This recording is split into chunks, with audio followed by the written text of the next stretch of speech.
are most of the way through the session. Now, one of Honey's big problems, as I mentioned in the first video, was she ate some challah, raw challah that was on the counter, and she got very sick as a result. I am working on my Hebrew or Yiddish. Okay, Hebrew. So basically, that got her really sick, and we call this countersurfing. So I'm going to give you a couple ways to fix this particular problem. Now, the first one I think is really funny, and I'll explain why the joke at the end, is I usually tell people, I want you to go get a spaghetti colander, get a metal one or an aluminum one. Get yourself about 6 or 8 empty soda cans, a bagel, and a piece of string about 1 foot or 2 feet long. Sounds like a MacGyver episode, right? Yeah. So I tell this woman in Woodland Hills, and I tell this, and I'm like, it sounds like a MacGyver episode, right? And she's like, are you kidding me? I'm like, no, these are the tools we need to. She was like, no, that's what I mean. I'm like, what do you mean? She goes, MacGyver is my ex-husband, which I thought was pretty funny. Anyway, so what you do is you put on the counter, you put the spaghetti colander right on the edge of the counter, like about here. You fill it up with the empty soda cans. You tie the string to it, and then you tie the other string to the bagel, which you leave right here. And you only do this when you're home. What will happen is the bagel's here, the dog's going to do a sniff by. They'll walk by, bagel. She comes back a second time, she's going to grab the bagel. When she does, she's going to pull it down. It's going to pull the colander down. All the cans are going to fall out onto the floor, and it's going to spook her, and she's going to run out of the kitchen. When this happens, you don't say a word. You get up, you come in here, you pick up all the stuff, put it back the way it was, and you leave. You don't even look at the dog. So the dog thinks, if I get on the counter, a calamity happens. And the humans don't have anything to do with it. So I'm not getting on that counter again for the rest of my life. Now, I would not only do it in the kitchen, I would do it in the dining room, any place you have a table. Now, sometimes you have to change the target. The challah, we might have to change it. Is that close? Might have to change that to pizza crust or something else. And we might have to change the spaghetti colander to one that's in plastic. We might have to put like some pennies in the cans to make it a good sound. But the timing of this is perfect because the dog triggers it, we don't trigger it. And we're not saying when I'm home, I will get mad at you when you get on the counter. What we're telling the dog is if you get on the counter, no matter what, yes, you're not going to get this hum. If you get on the counter, no matter what, a calamity happens. Now, the other way that you can do this is we have smartphones now, and we have tablets. And so some of the things, sometimes what people will do is take the smartphone and put it up here or somewhere in here where it's facing the challah. And we put that on the counter. Then what we do is we FaceTime ourselves to our tablet, and we go in the next room or right around the corner so the dog can't see us, but we're really close by. And this dog comes up and it's ready. As soon as it goes, go ahead and film the dog. Take a step backwards and kind of film the dog. So as soon as the dog, let me actually do it like this.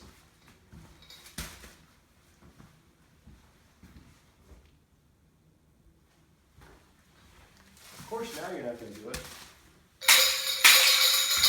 Okay, so for her, this sound isn't the right sound for her. For a lot of dogs, that spooks them, but you do it from you're in the other room, so they hear the sound, but the humans aren't around. And that's why we're just using technology. In her case, I'm guessing that the cans in the metal colander is going to be a better way to go about it, because she's going to because when they know that they're doing something they're probably not allowed to do, they're going to kind of, anybody around? They're very crafty, and then they pull it down, then they run away with it. So when she's like that, she's kind of in a heightened sense of awareness. So a little sound is going to sound like a much bigger sound for her. Now, in some cases, I've had dogs where they just pick up one of the aluminum cans and run around the house with a can. She's sensitive, so I'm pretty sure that startling her like this is going to stop her from doing it. I've seen other people do a variant of this where they take a Ziploc bag and they put a glass in the Ziploc bag, kind of like a Jewish wedding where they break the glass to get that sound, and they put that there. So when it hits the ground, because you have tile, the glass should shatter, and that sound will also spook the dog. Yes. So for her, that's a demand barking. She's demanding she wants this. But again, I think the big issue with her is she just thinks that everything is her. I have an equal share in the house because I don't have any rules. I don't have any structure. I can do what I want. I get petted when I tell the humans what to do. So I'm kind of like a petulant child. And she is a child at this age. So this, set her up, but only do this when you're home and in the next room and ready to deal with it. For dogs that are really, the aluminum can doesn't work, 4th of July is coming up. One of the things that I'll do is you or I are old enough to remember, they used to have these little firecrackers, you pull them and they would pop. So if you get a couple of those, I've had clients where they put a brick on the counter, put something underneath to protect the counter, and then put some aluminum foil where that thing is, and then tie the other side to the bagel. So it comes and grabs it, and it goes boom, and it's an explosion. You put the aluminum foil down so it doesn't hurt your counter. It's inside, but it's a pretty muted explosion. But that sulfur and the rest of that really spooks the dog, and it will. This is a negative reinforcer. I prefer not to use the negatives. The other exercise that I showed you guys where I put the treat on the ground and we stood over it and walked away from it, I call that a leadership exercise. If you have problems doing that, go to my website. You can search on the dog training tips page. There's a search box. Type in leadership exercise. You'll be able to watch that exercise. But the more we did that exercise, the more she understands just because I want something doesn't mean I can go get it. Now in that, it's more orchestrated than this, but this is also something we understand that she's not allowed to get the challah or anything else that's on the counter because it's human food. But again, recreate it while you're training her, and then when you are cooking, make sure that she's not in the kitchen. Now, this is a long video, but we'll go ahead and do this. I would go ahead and say that when we're preparing food, the dog is not allowed to cross this line. So we established this line using the third consequence we went over before. So when I come in the kitchen, once I cross this line, I turn, and then now I'm going to force it. This is the line that I would enforce. Now, if she crosses it, I rush towards her.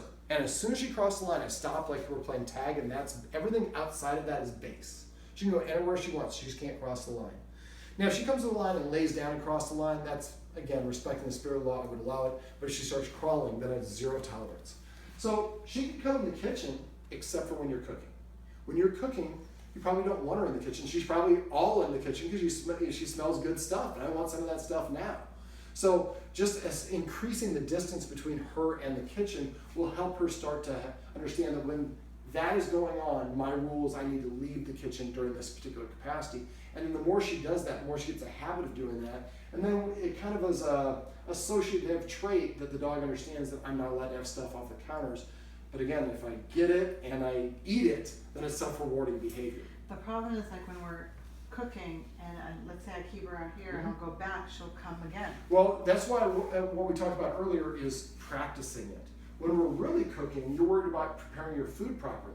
You're not paying attention to your dog. What I would do is come in here and simulate cooking when you have some time.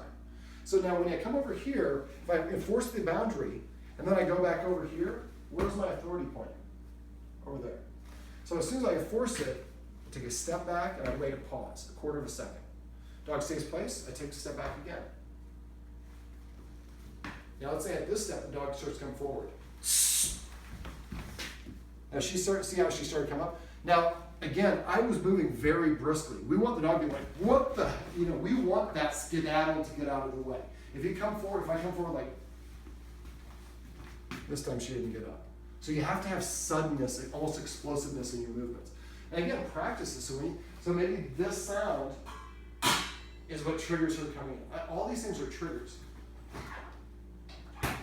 So, this, and we rustle a bag or something like that. Whoa, that's, I can smell all the good stuff coming out of the fridge. So again, we recreate this when you have time and you're not frazzled. Then when you're actually cooking, it looks like the same thing for her, but you've helped her practice the behavior you want. Now she's doing what you've taught her to do. Our children don't have good table manners just automatically. You put in a lot of time and effort, and now you have a well-behaved daughter who makes you look good when she goes out with other people. Well, she's old enough now where it's not a big deal. But when they're young enough, you're like, wow, your child is so well-behaved. Because you put a lot of time and effort into it. You taught the dog how to do what you wanted, and now the dog understands the behavior that's supposed to engage. So this is a very long video on how you can teach your dog how to stop getting up on the counters, or what we like to refer to as countersurfing.